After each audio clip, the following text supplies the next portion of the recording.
Meskipun kekristenan dan Islam memiliki perbedaan teologis yang signifikan, ada beberapa kemiripan antara kekristenan awal dan Islam. Kekristenan awal yaitu dari abad ke-1 hingga ke-5 Masehi, dan Islam muncul di abad ke-7 Masehi. Terutama pada masa-masa awal perkembangan Islam, yaitu abad ke-7 Masehi.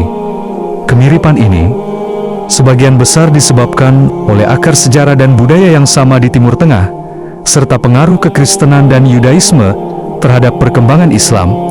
Berikut adalah beberapa kemiripan utama. 1. Akar Abrahamik.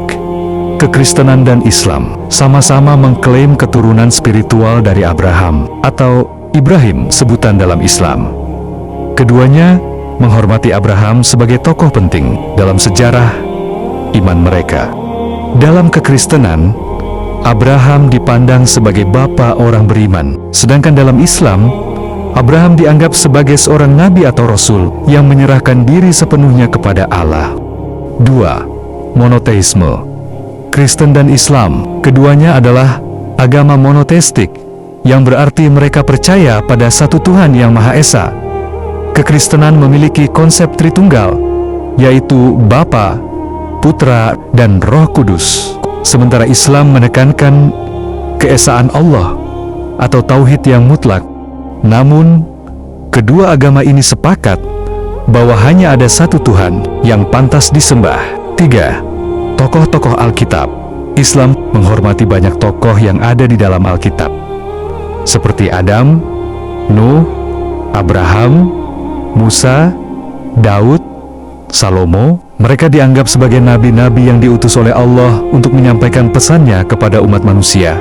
Dan juga menghormati Maria atau Maryam, sebutan di dalam kekristenan awal dan Islam di Timur Tengah. 4. Yesus atau Isa. Islam menghormati Yesus atau Isa sebagai seorang nabi penting yang diutus oleh Allah. Al-Quran juga mengakui kelahiran Yesus dari seorang perawan Maria dan menyebutnya sebagai Al-Masih atau Mesias. Namun, Islam menolak keyakinan Kristen bahwa Yesus adalah anak Allah atau bagian dari Tritunggal. 5. Kitab Suci. Islam mengakui keberadaan kitab-kitab suci yang diturunkan sebelum Al-Quran, seperti Taurat, Zabur atau Mazmur, dan Injil. Namun, umat Muslim percaya bahwa kitab-kitab tersebut telah diubah atau diselewengkan oleh para pengikutnya, sehingga Al-Quran diturunkan sebagai wahyu terakhir dan terlengkap dari Allah, padahal tidak ada satupun dari kitab-kitab itu yang diubah. Tetapi, ada yang mengatasnamakan Kristen, tapi tidak sesuai dengan Alkitab, yaitu mereka dari kelompok Protestan yang muncul di abad ke-16, sehingga terlihat bahwa Alkitab diubah-ubah, padahal secara keseluruhan tidak ada satupun kitab yang diubah. Protestan bukanlah kekristenan awal, dan mereka juga tidak hidup sejaman dengan awal mula Islam. Islam muncul pada abad ke-7 Masehi, sedangkan gerakan reformasi Protestan dimulai pada abad ke-16 Masehi. Agama Islam didirikan oleh Nabi Muhammad SAW di Mekkah pada abad ke-7 Masehi. Sekitar tahun 610 Masehi, gerakan reformasi Protestan dimulai pada tahun 1517 ketika Martin Luther memakukan 95 tesisnya di pintu gereja Kastil di Wittenberg, Jerman. Jadi, ada selisih waktu sekitar 900 tahun antara munculnya Islam dan dimulainya reformasi Protestan. Meskipun begitu, setelah reformasi Protestan muncul, umat Protestan dan Muslim telah hidup berdampingan dan berinteraksi di berbagai belahan dunia.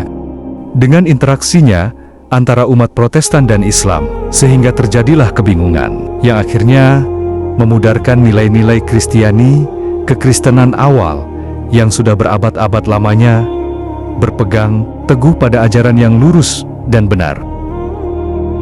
Penting untuk dicatat, meskipun ada kemiripan, kekristenan dan Islam memiliki perbedaan teologis yang mendasar, terutama mengenai ketuhanan Yesus Kristus, konsep Tritunggal, dan peran Alkitab.